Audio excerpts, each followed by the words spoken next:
Nag-file og patong-patong nga kasong kidnapping ug uban pa si Davao City Acting Mayor Baste Duterte batok sa mga opisyal sa gobyerno.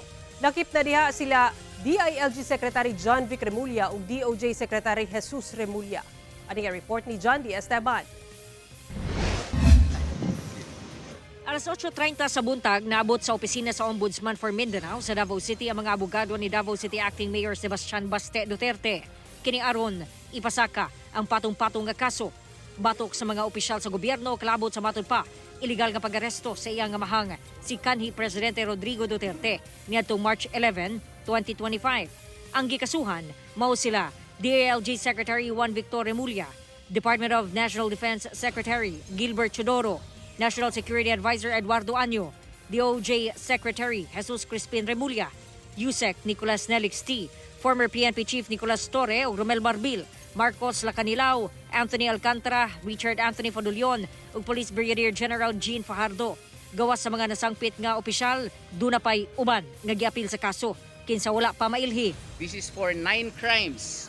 9 crimes such as kidnapping, arbitrary detention, violation of Section 4 in relation to Section 12 of RA 9745, qualified direct assault, expulsion under Article 127 of the Revised Penal Code, 2 counts of violation of Section 4 of RA 7438, usurpation of judicial functions, as well as violation of Sections 3A of RA 3019 and Section 3E of RA 3019. We really need to push this, no? And we have talked to Acting Mayor Baste Duterte, and he has willingly accepted the call to file a case, and obviously all those involved, including me, have actually supported him. Kahinumduman nga nag-file sa bugsusamang kaso sa Senator Amy Marcos sa pag-aresto kang FPRRD o pagpadala niini sa International Criminal Court.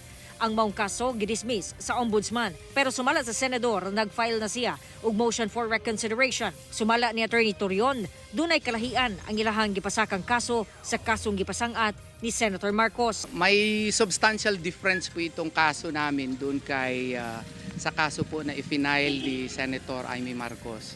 Ang substantial difference po nito, yung mga tao mismo na nandun po sa incident noong March 11, 2025. Former generals who were there, including Attorney Martin Delgra and myself, we all executed affidavits, no, as to what transpired really during the incident. Wala pa'y tubag ang mga respondent kalabot niini. Dihang gipangutana may tungod sa aplikasyon ni DOJ Secretary Remulla pagka-ombudsman karong duna kini bag-ong kaso. The rules are clear. When the applicant is required to submit a clearance, they should have a clearance.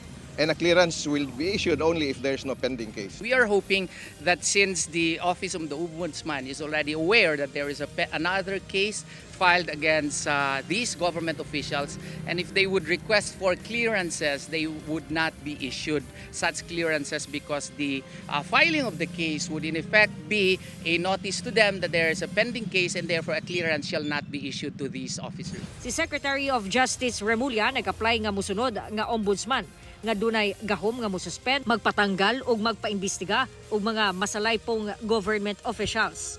Ilawom sa 2020 revised rules sa Judicial and Bar Council, ang mga aplikante nga dunay pending criminal o administrative complaints pwedeng ma-disqualify.